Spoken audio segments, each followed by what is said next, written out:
की आजकाल एवढं केस गळण्याचं प्रमाण वाढतं. प्रत्येक घरामध्ये किमान एका व्यक्तीचा तरी केसांचा प्रॉब्लेम असतो. दिवसाला 50 ते 100 केस जर गळत असतील तर ते नॉर्मल आहे.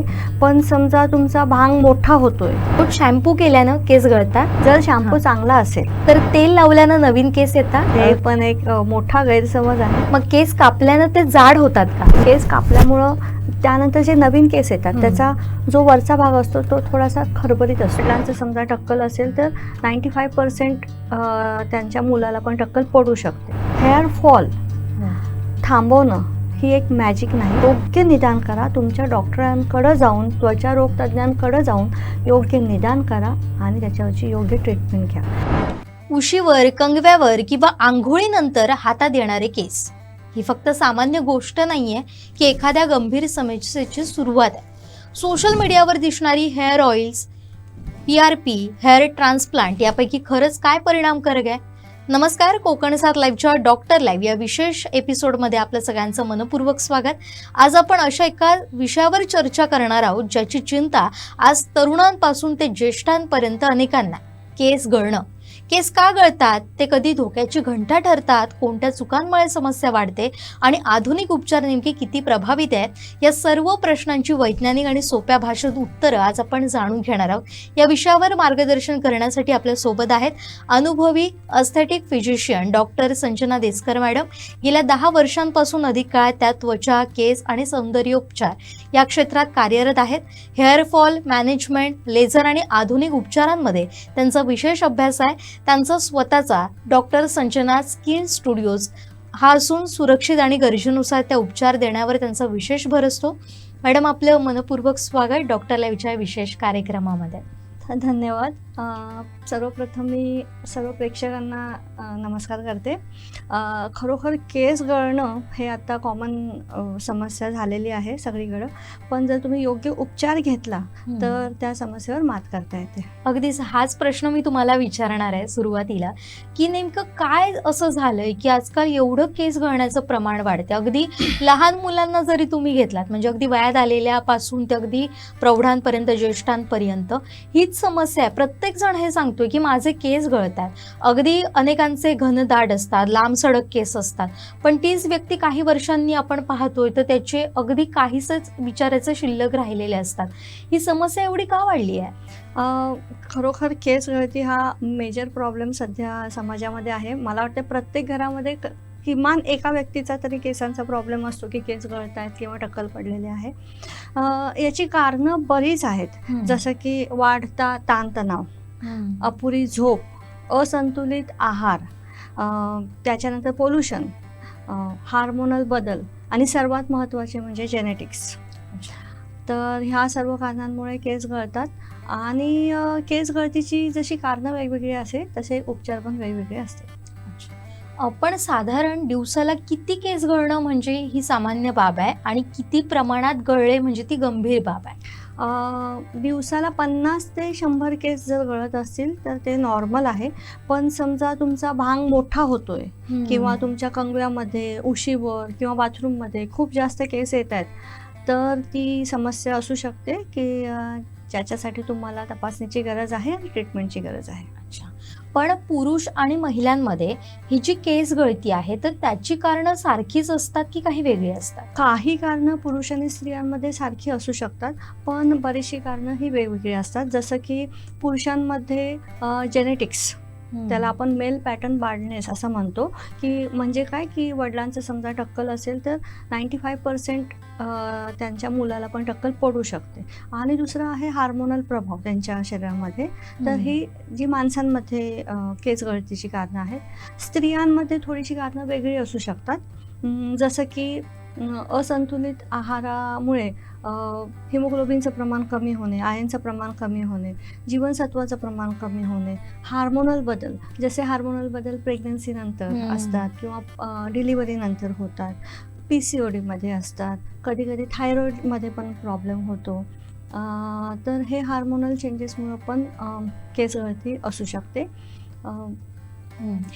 पण याचबरोबर अनेकदा आता आपली घरातली मोठी माणसं जर असली तर ती कायम हे सांगतात की तू पहिल्यांदा आधी केसांना तेल लाव. फक्त केसांना तेल लावल्यानं आपले केस सुरक्षित राहतात आणि कशा पद्धतीनं आपली केस गळणे फक्त तेल लावल्यामुळे थांबू शकते का? खूप मोठा गैरसमज आहे हा, की तेल लावल्याने केस गळती थांबते. माझ्याकडे अनेक पेशंट असे पण येतात, की डॉक्टर केस गळतात, मला एक चांगला शॅम्पू द्या. तर तेल आणि शॅम्पू ह्यामुळं केस गळती थांबत नाही. तेलानं काय होतं, की टाळूवर जो आलेला कोरडेपणा असतो तो आपण कमी करू शकतो. इवन केसांवर असलेला कोरडेपणा कमी करू शकतो. म्हणजे ॲज अ कंडिशनर आपण ऑइल यूज करू शकतो. पण तेलानं केस गळतीचं पहिला कारण बघायला पाहिजे काय आहे आणि त्याच्यानुसार ट्रीटमेंट करायला पाहिजे. तेलानं केस गळती थांबत नाही. इवन शॅम्पू पण फक्त क्लिन्झिंगसाठी असतो, धुण्यासाठी असतो. स्कॅल्प आणि केस त्यानं पण केस गळती नाही थांबत. म्हणजे थोडक्यात ते बाह्य काम करतं. जर तुम्ही अंतर्गत डॅमेज असेल तर ती आधी कारणं शोधावी लागतात आपल्याला. पण अशा कोणत्या तपासण्या आहेत ज्या केस गळती आपल्याला ओळखण्यासाठी, बाबा ही आपली गंभीर समस्या आहे केस गळतीची, मग अशा वेळी कोणत्या तपासण्या कराव्याच लागतात आणि डॉक्टर म्हणून तुम्ही याबाबत काय सांगाल? बऱ्याचशा तपासण्या आहेत सध्या, की ज्याच्यामुळं आपल्याला खरं कारण काय आहे ते कळतं. ज्याच्यामध्ये हिमोग्लोबिन आहे, फेरिटिन लेवल आहे, B12 आहे, विटॅमिन D आहे, कॅल्शियम आहे, थायरॉईडचा प्रॉब्लेम आहे आणि महिलांमध्ये हार्मोनल लेवल चेक केली जाते, ज्याच्यामुळं आपल्याला त्याचे रिझल्ट बघून कळतं की काही प्रॉब्लेम असू शकेल आणि त्याच्यावर आपण काय ट्रीटमेंट करू शकतो. पण आता तुम्ही जसं पहिल्यापासून सुरुवातीपासून सांगताय की केस गळण्याचं कारण हे तुमच्या आहाराशी सुद्धा कनेक्ट करणार आहे, निगडीत करणार आहे. जो तुम्ही आहार घेणार आहात त्याचे परिणाम तुमच्या केसांवरही होतात. मग याचा कसा काय संबंध असतो आणि आहार आपल्या नेमका काय असायला हवा जेणेकरून ही समस्या थांबण्यास मदत होईल? खूप चांगला प्रश्न आहे, कारण आहारावर केस गळतीचं प्रमाण म्हणजे केस गळती हे खूपशी अवलंबून आहे. कारण केस हा आपला प्रथिनांपासून बनतो. प्रथिन म्हणजे प्रोटीन्सपासून बनतो. तर आपला आहार संतुलित पाहिजे, ज्याच्यामध्ये प्रोटीनचं प्रमाण व्यवस्थित पाहिजे. आता प्रोटीनचं प्रमाण कसं ओळखायचं? जे तुमचं बॉडी वेट असतं, समजा एखादी व्यक्ती 50 किलो आहे तर तिला 50 ग्रॅम दिवसाला प्रोटीनची गरज आहे. तर हे झालं प्रोटीन. पण फक्त प्रोटीनच नाही तर त्याच्याबरोबर बाकीचे पण जे न्यूट्रिएंट्स असतात ते तुमच्या आहारामध्ये असायला पाहिजेत. जसं की हिरव्या पालेभाज्या पाहिजेत, सुका मेवा पाहिजे, फळभाज्या पाहिजेत आणि पाण्याचं प्रमाण. हे सर्व जर तुम्ही व्यवस्थित संतुलित आहार घेतला तर बरेचसे प्रॉब्लेम सॉल्व्ह होतात. तुम्ही साधारण सांगू शकाल का की म्हणजे नेमका आपला एक साधारण ढोबळमानानं आहार काय असायला हवा आणि त्यामध्ये कोणकोणत्या भाज्या, फळं यांचा नेहमीसाठी समावेश असलाच पाहिजे? हिरव्या पालेभाज्या, त्यामध्ये सगळ्या पालेभाज्या येतात ज्या तुमच्या लोकल मार्केटमध्ये अवेलेबल आहेत. सिजनल त्या सगळ्या भाज्या, सगळी फळं, सिजनल जी फळं आहेत ती. सुकामेवामध्ये बदाम, अक्रोड, तेलबिया पण, जसं पंपकिन सीड्स म्हणा किंवा ज्या तेलबिया असतात, सूर्यफुलाच्या बिया, ह्या पण महत्त्वाच्या आहेत, कारण त्याच्यामध्ये DHT ब्लॉकर असतं, ज्याच्यामुळं ते एक मेन कारण आहे हेअरफॉलचं, तर ते असायला पाहिजे. आणि प्रोटीन्स. आता प्रोटीनमध्ये मॅक्झिमम आपण काय करतो, कार्ब्स जास्त खातो. इंडियन जे जेवण आहे त्याच्यामध्ये कार्ब जास्त असतं, म्हणजे चपाती, भाकरी, भात हे खूप प्रमाणात असतं. आणि आपण जे खायला पाहिजे जसं की डाळ, कडधान्ये, नॉनव्हेज ह्याच्यासाठी फिश, चिकन, मटन, हे अंडी, उकडलेली अंडी, त्याचा व्हाईट भाग, हे ॲक्च्युली प्रोटीन्स आहे. तर ते जास्त खाणं गरजेचं आहे आणि आपण ते सोडून कार्ब जास्त खातो. तर प्रोटीनचं प्रमाण वाढवायला पाहिजे. म्हणजे थोडक्यात अनेक समस्या ज्या आहेत केस गळतीच्या त्या आहारापासून सुरू होतात. जर तो आहार संतुलित असेल तर बरेचसे प्रॉब्लेम्स आपले कमी होऊ शकतात. आता आपण थोडंसं उपचारांबद्दल बोलूया. अनेक उपचार आता मार्केटमध्ये अवेलेबल आहेत केस गळती थांबवण्यासाठी. तर ते आधुनिक उपचार नेमके कोणते आहेत? जेवढा कॉमन प्रॉब्लेम आहे केस गळतीचा, तेवढेच चांगले उपचार आत्ता आधुनिक पद्धती आत्ता अवेलेबल आहेत आणि इवन सावंतवाडीमध्ये पण. तर त्याच्यामध्ये सगळ्यात पहिला येतो मेडिसिन, म्हणजे टॅबलेट्स. काही टॅबलेट्स असतात ज्या आपण चालू करतो पहिल्यांदा, ज्याच्यामुळं तुमचा हेअरफॉल कमी होण्यास मदत होते. त्यानंतर आहेत काही सिरम्स किंवा सोल्युशन्स जे आपण लावायला देतो टाळूवर, ते जरी तुम्ही रेग्युलर लावले तर तुमचे हेअर रिग्रोथ होऊ शकते आणि केसांचं गळण्याचं प्रमाण कमी होऊ शकतो.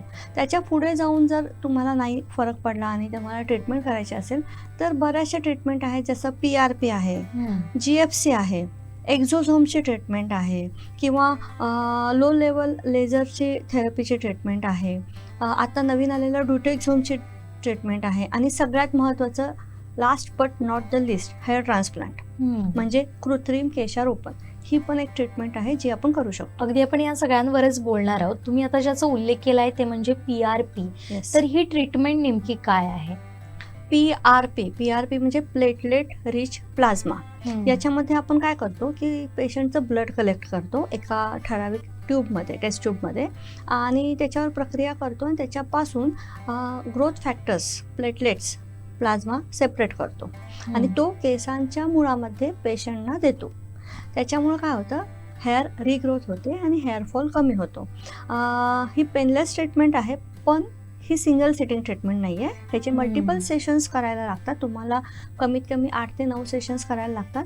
हे तुम्ही 15 दिवसातून किंवा 20 दिवसातून किंवा महिन्यातून एकदा करू शकता.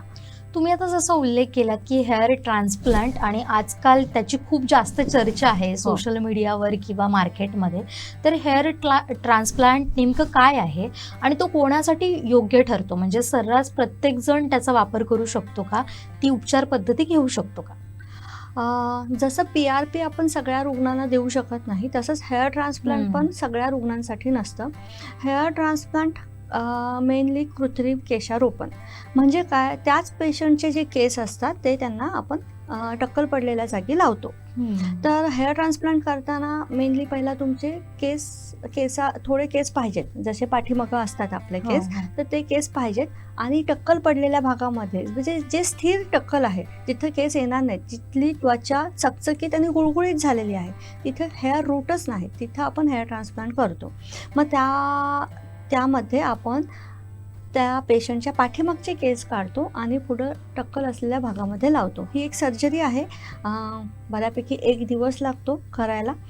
जेवढे केस आपण लावतो तेवढा जास्त चांगला रिझल्ट येतो.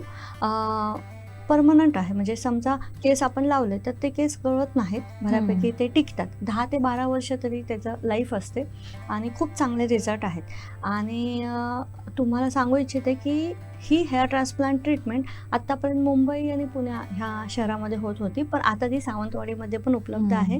आमच्या क्लिनिकला मुंबईवरून याच्यामधले तज्ज्ञ येतात आणि ही हेअर ट्रान्सप्लांटची ट्रीटमेंट इथं होते. त्यामुळे इथल्या पेशंटना आता जर हेअर ट्रान्सप्लांट करायचं असेल तर मेट्रोपॉलिटन सिटी किंवा मुंबई पुण्याला जायची गरज नाही, ते आपल्याला सावंतवाडीमध्ये पण उपलब्ध आहे. म्हणजे थोडक्यात या सगळ्या गोष्टी आपल्या इथल्या इथे कोकणात राहून किंवा सिंधुदुर्गामध्ये हा एक बेस्ट ऑप्शन या सगळ्या रुग्णांसाठी किंवा लोकांसाठी तुम्ही उपलब्ध करून दिलेला आहे. पण तुम्ही जसा उल्लेख केला आता की म्हणजे मगाशी काही वेळापूर्वी की तेल फक्त हे बाह्य गोष्टींसाठी त्याचा वापर होतो, म्हणजे केस गळती तुमचं तेल थांबवू शकत नाही किंवा खूप महागात शॅम्पू जरी तुम्ही यूज केले तर ते फक्त क्लीन करण्यासाठी असतात. त्याचा फार मोठा परिणाम आपल्याला दिसून येत नाही. मग आपण हे जे काही सिरम म्हणतो किंवा काही केमिकल्स म्हणतो किंवा औषधं म्हणतो, त्याचा परिणाम कसा काय होतो किंवा त्यामुळे केस गळती थांबवणं खरंच हे ठरू शकतं का? तेल हे ॲब्सॉर्ब होत नाही आतमध्ये हेअर रूटपर्यंत, पण जे सिरम किंवा सोल्युशन जे आपण हे करतो ते अशा पद्धतीने बनवलेलं असतं की ते हेअर रूटपर्यंत जातं आणि तिथं त्याचा इफेक्ट होतो. जसे आपले बऱ्यापैकी वेगवेगळे प्रकारचे सिरम्स किंवा सोल्युशन्स आता बाजारामध्ये उपलब्ध आहेत, जे वेगवेगळ्या कारणांसाठी उपयोगी आहेत, पण ते डॉक्टरांच्या सल्ल्यानुसारच लावणे हे जास्त गरजेचे आहे. ॲडव्हर्टाईज बघून किंवा त्यांना फरक पडला म्हणून आपल्याला फरक पडेल तर हे चुकीचं आहे. अगदीच याच मुद्द्यावर पुन्हा एकदा येणार होते. जसं तुम्ही आता म्हटलं की तुम्ही फक्त ॲड बघितलात आणि जाऊन स्वतःवर त्याचे प्रयोग करायला सुरुवात केला तर त्याचा फार मोठा परिणाम तुम्हाला दिसणार नाही, उलट त्याचा दुष्परिणाम तुमच्या पूर्ण शरीरावर होताना दिसतात. आजकाल आपण बघतो सोशल मीडियावर एखादी ॲड येते आणि ते सांगतात की तुम्ही 2 दिवस किंवा 1 आठवडाभर हे आमचं ऑइल वापरा आणि बघा तुमचे केस किती मस्त लांब होतात किंवा कसे चांगले असे घनदाट होतात. त्याबाबत तुमची नेमकी मतं काय आहेत डॉक्टर मी म्हणून? पण बऱ्याच ॲड अशा सोशल मीडियावर बघितलेल्या आहे ज्याच्यामध्ये आहे की तुम्ही हे तेल लावा 7 दिवसात तुमचे केस येतील किंवा 100% रिझल्ट आहे, हे तेल लावा आणि तुमचे सगळे केस परत येतील. किंवा इव्हन अशी पण ॲड्स आहेत की हे तेल लावा किंवा हे काही मलम लावा आणि तुमचे केस येणार आणि ते लाईफ लॉंग राहतील. हो. तर हे सायंटिफिकदृष्ट्या हे सर्व चुकीचं आहे. ॲक्च्युली असं काही होत नाही. त्याच्यामुळं ह्या अशा ॲडव्हर्टाईजला बळी पडू नका प्लीज, असं मला सगळ्यांना सांगणं आहे. आणि प्रॉपर निदान घ्या, प्रॉपर उपचार डॉक्टरांकडे जाऊन करा. अगदी फार महत्त्वपूर्ण विषयांवर आपण आता बोलतोय. आता आपल्याकडे काही रॅपिड फायरसाठी प्रश्न आहेत. अगदी तुम्ही होय नाही यामध्ये उत्तर देऊ शकता किंवा एक वाक्यामध्ये त्याचं उत्तर देऊ शकता. पहिला प्रश्न आपण आता सुरू करतोय तो म्हणजे रोज शॅम्पू केल्यानं केस गळतात? नाही. त्यानंतर जर शॅम्पू चांगला असेल, व्यवस्थित असेल, तर तुम्ही रोज शॅम्पू यूज करू शकता. ओके. त्यानंतर तेल लावल्यानं नवीन केस येतात? अजिबात नाही. हे पण एक मोठा गैरसमज आहे. बरोबर. मग केस कापल्यानं ते जाड होतात का? नाही, ॲक्च्युली केस जाड नाही होत. केस कापल्यामुळं त्यानंतर जे नवीन केस येतात त्याचा जो वरचा भाग असतो तो थोडासा खरबरीत असतो. जो नॉर्मल केस असतो तो जेव्हा आपण कट करतो त्यानंतर तो केस परत उगवतो, त्यानंतर वरचा भाग असतो तो खरबरीत असतो, कठीण असतो. त्यामुळे आपल्याला वाटते की अरे जाड केस आला. पण जसे तुमचे केस आहेत तसेच केस म्हणजे हा एक गैरसमजच आहे गैरसमजच थोडक्यात. आहे. हेल्मेट घातल्यानं टक्कल पडतं? अजिबात नाही. बरं. पांढरे केस उपटले तर आणखीन पांढरे केस येतात? नाही. डोक्यावरचा कोंडा केस गळण्याचं कारण असू शकतो? डोक्यावरच्या कोंड्यामुळं तुमचं स्कॅल्पचं थोडंफार केस गळू शकतात, पण मेन कारण असू शकत नाही. पण तुम्हाला डॅन्ड्रफसाठी ट्रीटमेंट घेणं गरजेचं आहे. पण हार्ड पाण्यामुळे केस गळतात? सेम आहे. हार्ड पाण्यामुळं तुमचं स्किन म्हणजे टाळूवरची त्वचा आणि केस ड्राय होतात. त्याच्यामुळं थोडेफार केस गळती होऊ शकते, पण ते पण मेन कारण होऊ नाही शकत. आताचा सध्याचा ट्रेंडिंग मुद्दा तो म्हणजे ताणतणाव, स्ट्रेसमुळे खरोखरच केस गळतात? हो. कसे? हे खूप मोठं रिझन असू शकतं. त्याच्यामुळं ताणतणावामुळं ना आपल्या शरीरामध्ये हार्मोन्स चेंजेस होतात, जसं कॉर्टिसोल नावाचा हार्मोन होतो, तयार होतो आणि त्याच्यामुळं हेअरफॉल होतो. झोप कमी घेतल्यानं केसांवर परिणाम होतो. कारण सेम परत तेच आहे. अपुरी झोप घेतली तर परत हार्मोन्समध्ये बदल होतात, कॉर्टिसोल वाढतं आणि त्याच्यामुळे केस गळती होते. म्हणून तर एक्झाम पिरियड जेव्हा असतो तेव्हा मुलांची केस गळती जास्त असते, कारण त्यांना ताणतणाव पण असतो आणि झोप पण अपुरी होते. क्रॅश डाएट घेतल्यानं केस गळतात? हो. कारण जेव्हा आपण क्रॅश डाएट घेतो तेव्हा आपण संतुलित आहार नाही घेत आणि त्याच्यामुळं मग आपल्याला जे पाहिजे असतं शरीराला ते आपण खात नाही आणि त्याच्यामुळं केस गळतात. प्रथिने कमी खाल्ल्यास केस गळू शकतात? हो. मी तुम्हाला तेच मगाशी सांगितलं. प्रथिने प्रोटीनपासून केस बनलेला आहे. त्याच्यामुळे तुम्हाला जेवढं शक्य असेल तुमच्या बॉडी वेटनुसार तुमच्या दिवसाची जी नीड आहे तेवढं प्रोटीन्स खायलाच पाहिजे. बाजारात अनेक विटॅमिन्स उपलब्ध असतात, तर या विटॅमिन्स स्वतःहून घेणं योग्य आहे का? नाही. तुमची पहिला टेस्ट करायला लागेल की कुठल्या विटॅमिन्स कमी आहे आणि त्याच्यानुसार तुम्हाला त्या विटॅमिन्स चालू करायला लागतील. हेअर कलरमुळे टक्कल पडतं? टक्कल नाही पडत, पण जर तुम्ही योग्य हेअर कलर नाही वापरला तर तुम्हाला नुकसान होऊ शकतं. कारण आजकाल जे हेअर कलर आहे त्याच्यामध्ये PPD आणि अमोनिया असतो, ज्याच्यामुळं आपलं केस ड्राय होणं, ॲलर्जी येणं असं होऊ शकतं. त्याच्यामुळं हेअर कलर पण डॉक्टरांच्या सल्ल्यानं घेतलेला अमोनिया फ्री आणि PPD फ्री हेअर कलर घ्यावा. हेअर स्ट्रेटनिंग आणि स्मूथनिंग वारंवार केल्यानं नुकसान होऊ होतं. PRP प्रत्येकासाठी उपयोगी असतं? नाही. तुमच्या गरजेनुसार म्हणजे त्या पेशंटच्या नीडनुसार आम्ही त्या पेशंटला PRP देतो. हेअर ट्रान्सप्लांट म्हणजे कायमचा उपाय आहे? हेअर ट्रान्सप्लांट हा कायमचा उपाय आहे, पण तो प्रत्येक पेशंटमध्ये आम्ही करत नाही. ज्याला गरजेचा आहे त्याला आपण करू शकतो. महिलांनाही अनुवंशिक केस गळती होऊ शकते? हो. PCOS मुळे हेअर फॉल होतो? हो, ते एक मेजर रिझन असू शकतं, कारण त्याच्यामध्ये हार्मोन्स लेवल वर खाली असतात आणि त्याच्यामुळे हेअरफॉल होतोच. मेनोपॉज नंतर केस पातळ होऊ शकतात? हो. केस गळायला लागले की लगेच उपचार सुरू करावे? जेवढ्या लवकर तुम्ही उपचार चालू करणार तेवढ्या लवकर तुम्हाला रिझल्ट्स येणार. त्यामुळं जर केस गळती चालू झाली की लवकर उपचार करावा. इंटरनेटवरील किंवा सोशल मीडियावरील प्रत्येक हेअर ऑइलवर विश्वास ठेवावा का? नाही. तुमच्या डॉक्टरांकडे जाऊन योग्य निदान करा आणि योग्य उपचार करा. केस गळणं पूर्णपणे थांबवता येतं का? हो. जर तुम्ही व्यवस्थित पेशंटली, म्हणजे कारण हे एक मॅजिक नाही आहे, केस गळणं थांबणं हे एक मॅजिक नाही आहे, तो एक लॉंग टर्म प्रोसेस आहे. त्याच्यामुळे तुम्ही पहिला योग्य निदान करा, काय कशामुळं केस गळतात हे बघा आणि मग त्याच्यावरची ट्रीटमेंट घ्या. ती ट्रीटमेंट पण आता जसं मी सांगितलं PRPचे 8 to 9 सेशन्स लागतात. हां, तर त्यामुळे ही लॉंग टर्म प्रोसेस आहे आणि तेवढाच पेशंटली जर तुम्ही घेतलं तर नक्कीच हेअरफॉल थांबू शकतो. आता जाता जाता शेवटचं आवाहन, सल्ला काय द्याल?